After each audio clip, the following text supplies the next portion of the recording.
Marami sa mga tao ang nalilito. Ang katauhan ni Jesus ay di mapagtanto. Sino nga ba si Jesucristo?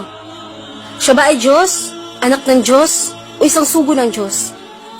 May iba't ibang paniniwala, ngunit ano nga ba ang tama? Tayo na at kilalanin siya.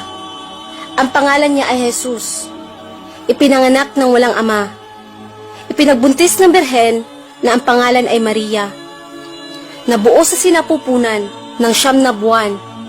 Himalang pinagkaloob ng Diyos na may lalang. Nang malaman ito ng lipunan, si Maria ay kinutya at pinagtawanan. Ngunit ang sanggol na si Jesus ay nagsalita. Ako ay sugo ng Diyos, kanyang unang himala. Pagtatanggol sa inang, tinitingnan ng masama. At nang siya ay lumaki at nagkaisip, siya ay nagsagawa ng mga himala. Siya ay nagbuhay ng patay, nagbalik ng mga paningin, at lahat ng may sakit ay kanyang pinagaling. Ngunit sa kabila ng kanyang mga himala, ito ang kanyang winika. Ako sa aking sarili ay walang magagawa. Lahat ay kaloob ng Diyos na may likha. At nang sabihan siya, "O magaling na guro," sabay sagot niya, "Walang ibang magaling kundi ang Diyos, at sa langit sabay turo." At sinabi rin niya, "O angka ni Israel, ang Diyos natin ay iisa, at mahalin siya ng buong puso. Kaya naman ang kanyang mga disipulo ay itinuturing siyang guro." Munti ko na palang makalimutan. Nang sabihin ni Jesus habang nakatingala sa kalangitan, "Ito ang buhay na walang hanggan, ang makilala kanila nag-iisang Diyos, at ang sinugo mo na si Jesus." May tanong lang ako, sana wag kagalitan. Sa simbahan ba, ito ay tinuturo? O may dagdag para magmukhang Diyos si Jesus at hindi isang sugo? Nagulat ka ba? Hindi mo ba ito nabasa sa Biblia?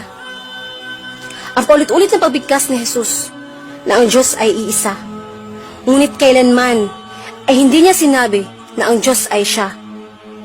Nakakalungkot isipin na binago ng mga tao ang mensaheng mahalin ang Diyos at pinalitan ng mga katagang sabahin si Jesus. Sabi ni Jesus, "Panginoon ko." Sabi ng mga tao, "Jesucristo." Sabi ni Jesus, "Patawarin mo ako." Sabi ng mga tao, "Jesus, ako'y tinubos mo." Ito ang paniniwala ng mga tao na bumali sa katuruan ni Jesucristo. Sinunod ang mga ninuno na may paniniwalang pagano. Alam mo ba sa bawat pagtawag mo kay Jesucristo, puot ng Diyos ang iyong natatamo? Pinadala si Jesus para ituro ang kaisahan ng Diyos. Ngunit ang mga tao ay gumawa ng sariling Diyos. Hindi pa dyan nagtatapos. Ginawan pa ng ribulto si Jesus. May nakasabit, may nakaupo. Meron ding nakahiga at nakatayo. Inukit ng mga kamay mula sa kahoy at bato. Pero sa isip ko may gumugulo. Nakapagtataka, kilala ba talaga nila o sadyang gawa-gawa? Sapagkat lahat ng aking nakikita, ribulto ni Jesus na may iba't ibang mukha. Nang minsan nagtanong ako sa aking kaibigan na Katoliko, "Bakit si Jesus ang iyong sinasamba?" Sagot niya, "Dahil nabuo siya ng walang ama." Sabi ko, "Paano naman si Adan? Pareho siyang walang ama't ina. Diyos din ba siya?" Ito ang sagot niya, "Maniwala ka na lang. Wala namang mawawala." Sabi ko, "Anong wala?" Ang pinakamabigat na kasalanan ay ang pagsamba sa Diyos-Diyosan.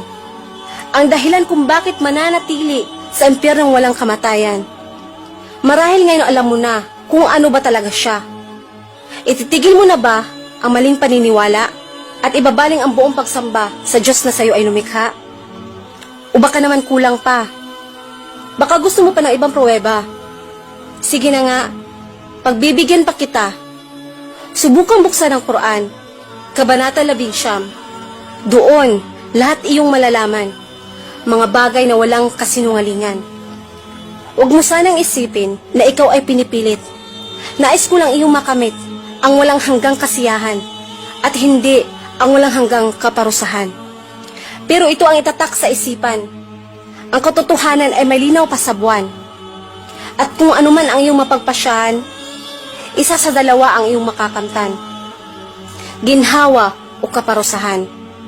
Huwag ka sanang magalit sa akin at huwag mo akong kamuhian. Hindi ko naman hangad na ikaw ay saktan. Pero sabihin mo sa akin pakiusap lang, malibang ipahayag ang katotohanan. Bago mo sagutin ang tanong ko na yan, pakinggan mo muna ang sabi ni Allah sa Quran tungkol sa sinabi ni Jesus. Katotohanan ang Allah ay aking Panginoon at iyong Panginoon.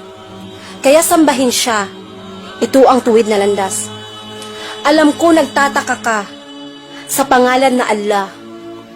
Ito ay salitang Arabiya nang ibig sabihin ay Diyos na may likha. Ila naman sa Hebreo at Alaha sa Aramiko na siyang lingwahe ni Hesukristo. Dinggin sana ang aking kahilingan. Ikaw sana ay gabayan ng Diyos na may likha patungo sa tamang paniniwala.